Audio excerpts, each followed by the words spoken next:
Ring the bell 3 times, put your helmet on the ground, you're done.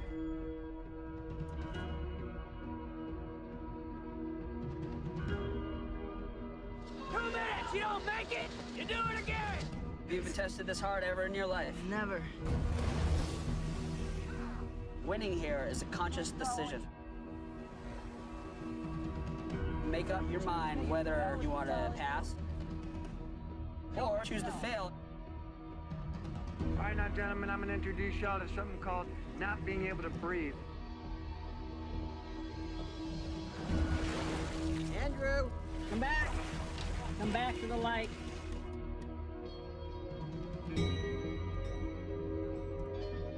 Take all this shaking and all this cold, harness it, turn it into aggression.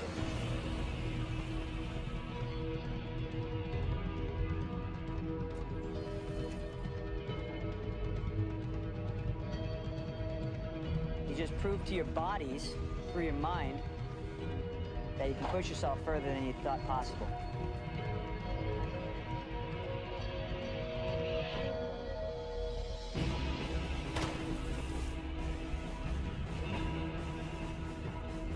Go get wet! Run! I'm at my limit, so that's it. You sure you want to be here? Yes, I do. Are you absolutely sure? I'm positive.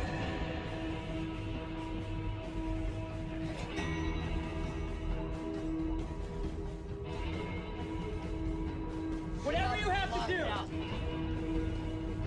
just find an excuse to win. Keep going. It pays to be a winner.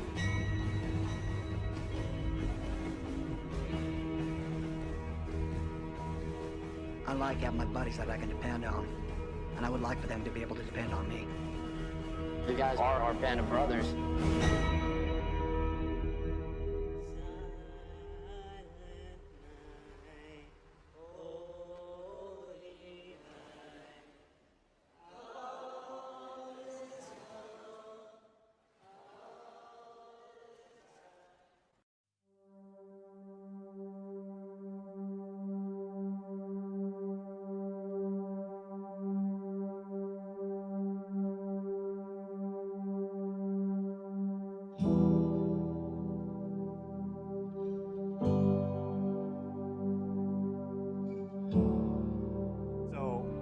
I reached out and I grabbed a rock. And I reached out as far as I could and I drew a line in the dirt in front of me. I was like, I'm gonna crawl to that till my feet hit it. If I'm still alive, I'm gonna do it again. And that's what I did.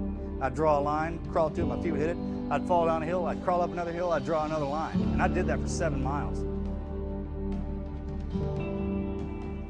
When it was an option, when I was out there and I was shot and I laying down there, and somebody was like, well, why didn't you quit? Because that's not an option, all right? That's not what I am.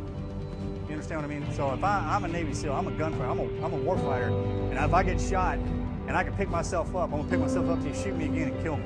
Basically, I'm not gonna stop, ever, period, until you take everything away from me. You strip it all away. That's the way we're trained. The day you go into training, they take away everything that you are and that you ever were, and they mold you back up to what they want you to be.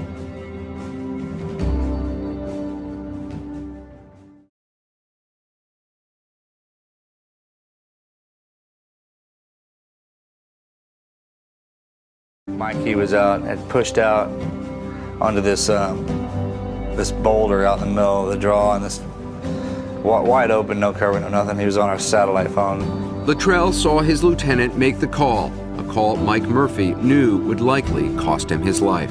Took 2 rounds to the chest because he spun like a top, and it dropped him. And I tried to wait. I made my way up to him. You know, he's my best friend, and I'd already lost Danny. And I knew that Axe was dying. I didn't want to lose him.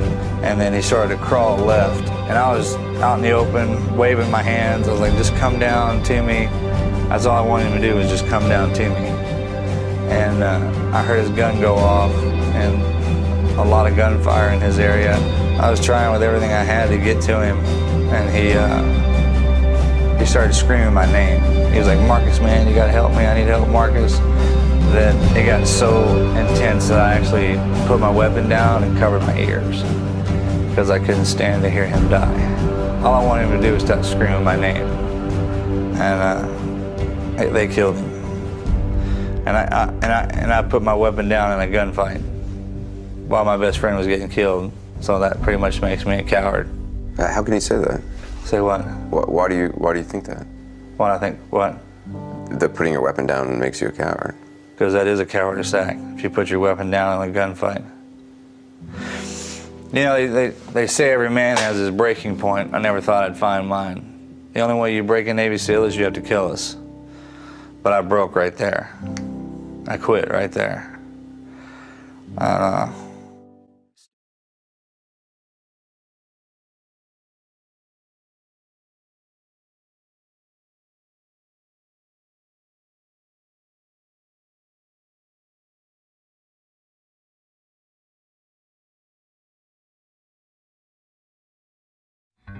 Michael also earned the respect of his men. They remember a wisecracking friend who went by Mikey or Murph. They remember a patriot who wore a New York City firehouse patch on his uniform in honor of the heroes of 9/11. And they remember an officer who respected their opinions and led them with an understated yet unmistakable sense of command. Together, Michael and his fellow SEALs deployed multiple times around the world in the war against the extremists and radicals. And while their missions were often carried out in secrecy, their love of country and devotion to each other was always clear. On June 28, 2005, Michael would give his life for these ideals. While conducting surveillance on a mountain ridge in Afghanistan, he and 3 fellow SEALs were surrounded by a much larger enemy force. Their only escape was down the side of a mountain. The SEALs launched a valiant counterattack while cascading from cliff to cliff. As the enemy closed in, Michael recognized that the survival of his men depended on calling back to the base for reinforcements. With complete disregard for his own life, he moved into a clearing where his phone would get reception. He made the call, and Michael then fell under heavy fire. Yet his grace and upbringing never deserted him. Though severely wounded, he said thank you before hanging up and returned to the fight before losing his life.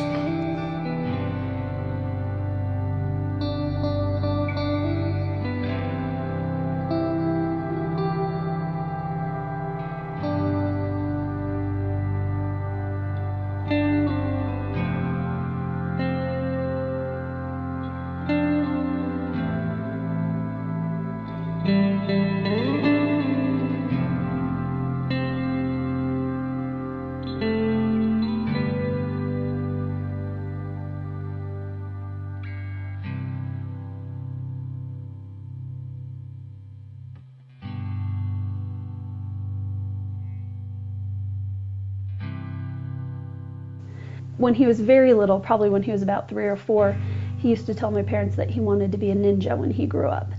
And when he started to get a little bit older and realized that there weren't really ninjas, it wasn't a profession, he started looking into the different types of military that he can go into.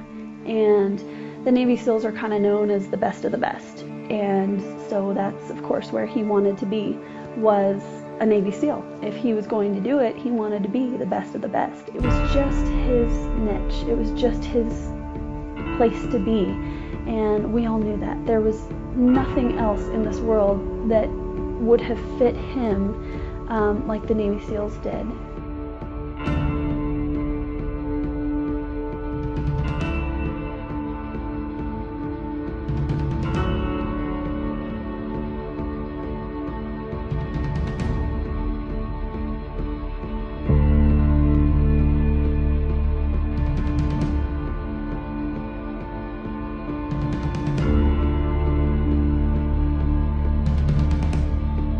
He had a college degree, and after being able to travel and live in Europe a little bit, he just felt like he wanted to give something back.